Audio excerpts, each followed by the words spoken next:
Is that what they teach you in college nowadays? I thought all they taught you was homosexual Marxism. I keep seeing radfems make comments like these, and it's really bothersome. People will talk about how radical feminism has a history of racism and a proclivity for transphobia, and radfems will fire back with something along the lines of, well, radical feminism also exists in the global south. There are a lot of things wrong with that defense. The first is, are we talking about the same radical feminism? When people criticize the actions of radfems, we're talking about people who adhere to a very specific branch of feminism, specifically one that originated during the second wave of feminism in the United States. They have a very specific ideological base for their ideas about gender, sex, and patriarchy, and they derive those ideas from a specific feminist canon. Authors like Millett, Firestone, Rubin, and more recently, Jeffries, Greer, and Bindel. Radfems and radical feminists are not just any feminists who call for a radical restructuring of society. So while you may see feminist movements in the global south be described as radical, of which none of these radfems give examples of, by the way, that does not necessarily mean that they're the same capital R radical feminists that we're talking about. And even if they were, and here's my second issue with this defense, something is not automatically less problematic just because it also exists in the global south. Racism and transphobia can also exist among communities that are not in the West. There are black and brown trans people who call out radfems who espouse transphobic and racist rhetoric within those communities. To say that the simple virtue of being located in the global south remedies that is the most reductive form of liberal identity politics. Something that radfems often say that they're against, ironically. And my final issue with this, even if there are non-transphobic radfems in the global south, I'm not saying that they should stop doing what they're doing. I'm saying that it doesn't change the fact that the radfems with the loudest voices and the most active politics are huge bigots. The majority of the online radical feminist community, on Twitter, Tumblr, and Instagram, either engage in non-intersectional feminist analysis or rhetoric that is antagonistic towards trans people, or either follow someone who does and make excuses for it. Those that are leading radical feminist organizations and publishing radical feminist books are actively fighting against the liberation of trans people. So these shallow sentiments that tokenize women of the global south obviously are not helping radical feminists address this huge issue within their community.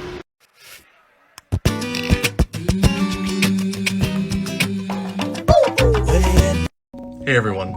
So I know that I said that I would be gone for about a week because of the amount of threats that I was receiving, but a lot has changed since then, and I want to talk about it. So to the people that sent me these specific that targeted my race, my sexuality, my gender, which reading some of them back again, they don't make sense, half of them, but I hope you know that every time I successfully come back from a slew of comments like that, or a slew of messages, I know my self-worth more, I know how to self-love more, and I know my value. Which now leaves you in a very position, because today was spent doing a lot of introspection. After being in a mentally fragile state for the majority of last night, I woke up and decided to reach out to a lot of my favorite mutuals. This led me to actively reach out to the women of color who disagreed with me in the last video. And I now realize that I didn't lie, but I left out a lot of information that I was just completely unaware of. But that's no excuse because I should have gone to their page and actively listened to them. I just filmed a video, it's like 40 minutes, so I have to edit it. And I'll upload it on my YouTube channel tomorrow. I spoke with all three of them today, and they're all valid. And by the way, don't fight me for this, because I know how you men like to puff your chests out.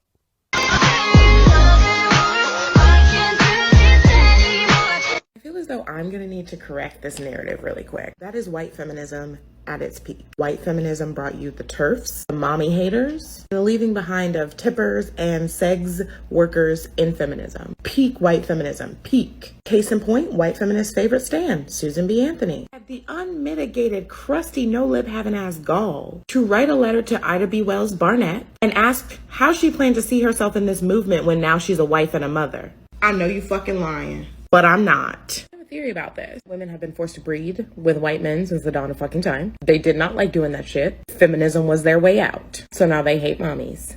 Theory complete. I'm only going to say this one final time. If your feminism does not include trans people, mommies, and sex workers on and off the poles, it's not real feminism and you're just as crusty as men. Congratulations.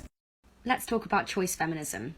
Choice feminism is inhibited by the assumption that every woman is a young, white, middle-class heterosexual in the US, UK, Canada, Australia who is actively denying the impact of capitalism, Christian-centric religious patriarchy, white supremacist patriarchy, and queer-phobic heterocentric patriarchy on any and all of her choices. Feminism isn't do what you want as a woman. It's liberate all women to the point where they can actually do what they want. And that means all women. Women of colour, different faiths and spiritualities, working class women and below the poverty line, married or unmarried, pregnant, mothers, infertile and childless women, queer women, trans women, older women and little girls, and most importantly, all the women who do not live in a country or a state or a regime where they can even dupe themselves into believing that they have choices. Doing what you want can be empowering as an individual, but it is distracting from a wider intersectional feminist movement, and it lets us feed into the systems that are around us because, hey, I guess they're not as overtly oppressive as they used to be because, hey, I can vote and maybe I can shave my legs for me.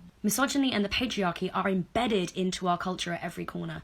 Women are capable of making choices. They have agency and wants and reasons, but we have no idea what true choice is until we are uninhibited by all the oppressive structures around us. And that's only true for a very, very small demographic. I'm never going to shame any woman for her choices or lack thereof, and talking about and making actively subversive, anti-misogynistic and anti-patriarchal choices is important, but it's not the individual choices whether or not to participate in beauty standards or what have you that make me or you or anyone else a feminist. Being a feminist is putting in the work to deconstruct the choice to the point where it no longer is a statement about your womanhood. It's in not letting the cis, straight, white, middle-class, young Christian male be the standard that you and every other woman has to meet. It's believing in equality and equity for women in a way that doesn't benefit you. It's believing in a world where every girl can have choices to begin with, and right now they don't. Choice feminism made it more comfortable for women to identify as feminist. If there's no one way to be a woman, there's no one way to be a feminist, and any woman can be an empowered woman. But there's a flaw. Feminism isn't comfortable. It's super uncomfortable because it's a challenge to power and demanding it for women who do not have it. There's no resistance if you don't test something's limits. If it's not uncomfortable, then it's not a stretch. If there's no struggle, then are you really going against anything? Now, especially due to soundbite politics on social media, choice feminism as a movement is an individualistic lie that the white capitalist patriarchy wants you to buy into as a hot trend that at its best raises some good questions and popularizes the feminist label, but at its worst reinforces the structures we're supposed to be united against. Enjoy your fuzzy legs if they make you happy, mine do, but we need to use our fuzzy legs to kick down the doors of patriarchy in all its forms, because then we can really have choice. Blue hair is weird. I'm gonna teach you this how I would teach a child, and I don't know your life story, but for the sake of making this an educational video, I'm gonna use stereotypes, so only take what resonates with you. One child is born in a seemingly functional to their awareness loving family, while the other is given quite the opposite.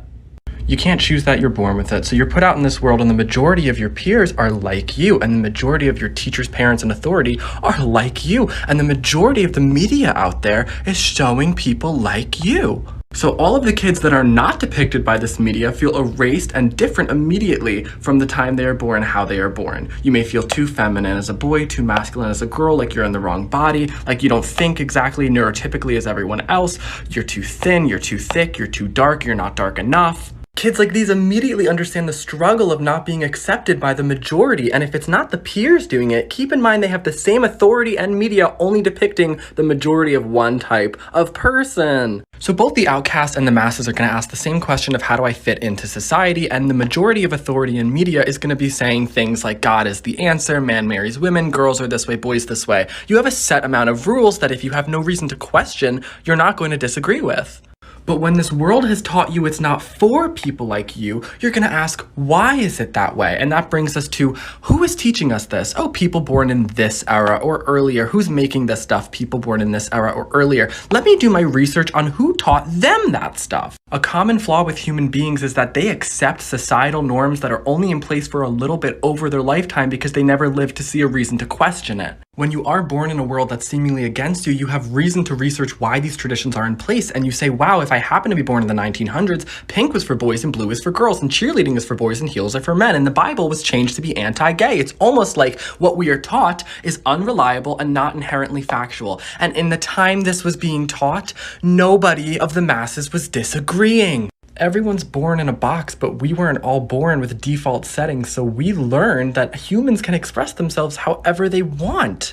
The way that you think only natural hair colors is normal, or how you dress is the right way, and blue hair automatically means weird and pronouns equals liberal, that is taught to you. If this existed in the 1900s, this would be awesome, and this would just be English language.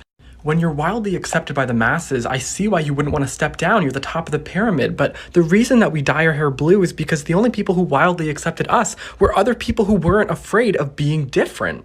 Now listen, maybe you authentically just like being a part of the masses. Maybe your true self likes this stuff. That's fine. But you also have to acknowledge you were taught to avoid anything that would get you bullied or a negative reaction by the masses. So therefore, who's really the top of the pyramid?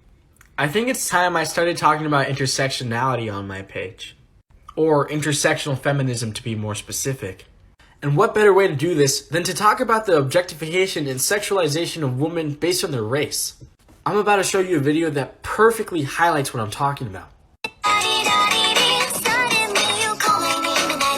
This guy has centered his entire page around dating women of color that have stereotypical features. A specific stereotype that comes to mind, and excuse my language when I say this, is the big booty Latina meme. Check this out. Now, I have no problem with interracial dating. You should be able to love and date whoever you want. But when you base your entire relationship on the race of your partner, that comes off as a little odd. Women of color, especially on social media, have been objectified, sexualized, and dehumanized based on their race for too long. Now, I can't speak for all women, but to my women viewers, my comment section is more than open.